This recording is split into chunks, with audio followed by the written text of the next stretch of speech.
Drew. Oh, what did you think of your boy Brent, man? God damn. Okay, guys, let's get to Brent. As you can see, I'm wearing the right shirt to crack the right person. All right. If you've ever seen the original RoboCop, you know what's going on because you know what RoboCop does. And he does it well. So here I am. Protect and serve. So here we go. Brent, you say you're not entitled, but yet you talked about driving your Mercedes in the hood and not being hassled, and you should not be hassled. But reality is you will be hassled and you will be robbed. Entitled. Secondly, you want to show up to conventions and do whatever you want to do. There are rules everywhere you go. Entitled. 3, you think your money can just do everything magically for you, and you think people like David Yost and everybody else has to put up with your thing because you have money. Therefore, if you throw down money and ask for signatures, you expect something. Entitled. Holy shit. I find this to be a problem when the whole time you were talking about you were not entitled, but you are entitled. See, the problem is you can't see what's in front of you, you can't see what's in back of you, and you can't see what's on the sides of you. That is why you got your phone snatched. That is why you got tossed out of the convention, just like Will Smith used to do on the Fresh Prince. No, that was Jazzy Jeff that used to get thrown out of the front of the Bel Air house. Remember that? Oh, when Uncle Phil used to throw him out, and he would be all, that's Brent. That's Brent. Everybody remember that? That on the Fresh Prince? That's Brent. That's what happened. So that's the director's cut. He hadn't told you. They tossed him out. So let's get down to it a little bit more, Brent. You now think that people are soft and weak, like your Scarface all of a sudden when he said, Sully, you're weak and you're doing this whole thing. You were not Scarface. You are not Michael Corleone, okay? You were not those people that you think that you were claiming to be and act like. You have no power. 0, okay? I'm looking at you, and I don't see power, and I definitely don't see strength, okay? Nothing coming out of you. So don't try to sit here and act like you're some sort of tough guy because you think you're smarter than everybody else, because you have a complex that basically makes you think that you're better and smarter than everybody else because you've got money, and you think that because you've got some sort of Harvard education or something that you think that you're smarter, and because you have that money, you think you can just go in and rub it in everybody's face and drive down the hood and you're a Mercedes and not get robbed. So that is my issue with you. And you need a lesson in humility, but I think you kind of got it. But the thing is, you didn't completely get it because you didn't learn a thing from it, because you're still going around claiming that you did everything right and nothing you did was wrong. Because when Henry talked to you, when Matt talked to you, and everybody else has talked to you, you have said not one wrong thing you could have even possibly did. Am I right or wrong, Henry? Not one thing. I've told him he was wrong for mentioning my name. Yeah, he can't even say one thing. Even if he forgot to tie his shoe and he didn't tell somebody, he can't even tell you anything. Nothing. It's like back in the day in LA where, colors was a real thing. Yes, I'm from there. Wearing red in the wrong neighborhood. And you're like, well, I should be able to wear red anywhere I want and not have to worry about getting attacked. It don't work like that. You want to die? Yeah. It don't work Even like as a little kid, my mom was like, don't you put on that red Transformer shirt down to LA. She'll shoot us. And I was like, don't even get a red rental car. Like Patrice O'Neal said, no red rental car, no blue rental car, because they'll shoot at you with that. So, Brent, what do you have to think? What do you have to fear? So you try to act like you fear nothing because you have money, which gives you power, which makes you somewhat fearless in your mind. But in reality is another thing. So you live in your mind in Brent world, okay? You don't live in the real world. You think you can show up anywhere and do anything or say anything to anybody. Like all the ladies you've disrespected here on this channel. We all know about this. All the ladies you've disrespected, the way you talk to them, the way you address people with no respect, okay?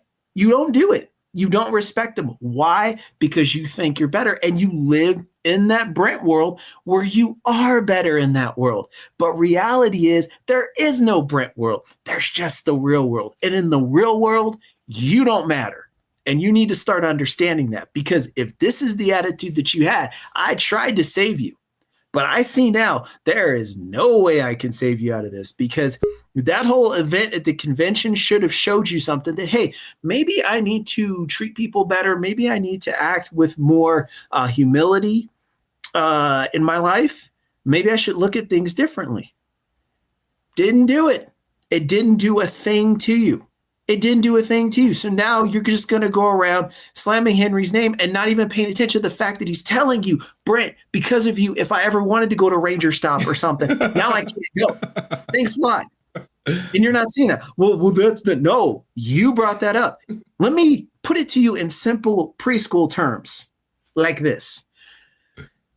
If you mention somebody's name who people see as controversial, who people see as somebody that shakes the curve or bends the wind a little bit. Let me put it to you like that. If you even mention their name to the wrong person, or even to people that may be on both sides, they're all going to come together on common ground, because they're all at a convention. They're all there to make money. They're all there to deal with things the way that they want to and to be happy when they're there. If they feel that there's something or someone that could mess up their peace, they're going to find them and they're going to move them out. And if you mention the name of that person that they think may do that, now they've got a problem. So now they're going to take them out of the convention because you're associated to that person. So you let him cook. Get it.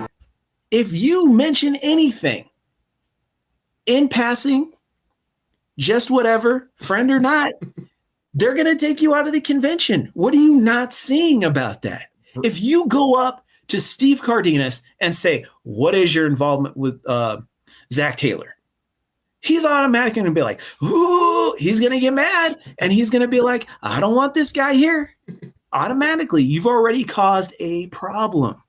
So he's going to go to Karen and say, hey, guess what? This guy is here. This guy's made an issue. This guy's made a problem. And she's going, oh, really? Okay, well, let me go talk to some other people. And now let's go talk to security. And what happened with David? Oh, we're definitely talking to security. David, blah, blah, blah. David's going, yeah, I sign off on that. Get the security there. That's what happened. So you can't sit there and act as if it didn't happen, because in Brent world, it all makes sense to you. In the real world, it's all backwards and your thinking is backwards. Okay? So you've got to start getting a clue. And you know what? You think you could just come on here and insult people anytime, any place, anywhere. I'm letting you know right now. Not on my watch, buddy. It's not happening. Holy shit. You better hope. Listen, I am legally handicapped. So when I'm at a convention, I'm usually in a wheelchair because my legs are just not that great anymore. But I guarantee you this, you had better hope that I don't see you at a convention, because I could still get out of the wheelchair. Okay. Holy shit. And if I get my hands on you, you're not going to like it. Are you okay? Are you going to PMC, Drew? You know what? I just might make an appearance. Is he going to be there? He's definitely going to be there. Now, is he going to be there the whole weekend? I don't know. That's going to be back home in California, right? Yep.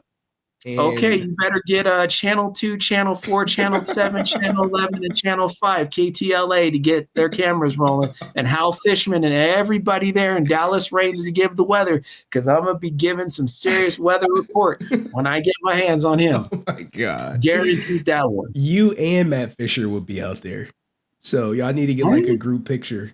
I'm thinking, I might need to make it. I might need to make an appearance. I'm not supposed to be traveling and stuff, but for this one, I may have to just get behind that just a little bit. All right. Well, Drew, man. And Brent, here's one more thing, Brent. So I see that you're a tennis athlete. I hope you're fast. I hope you're real fast. Okay? Because I'm 6'1", almost 6'2", and I can definitely catch you. Okay? I hope you're ready. I hope you're ready. I really hope you're ready. Well, all right, Drew. Thank you, man. I appreciate you. My grandma appreciates you. We're happy you're okay. I had I'm not just gonna say like an hour, but we were talking about you for a good while. Like I'm like, I think he failed. He gonna be all right. Whatever. I got more news, but we won't get into that. But I did go visit on. It was not good. Well, let's keep it positive tonight. Are you gonna die in a week?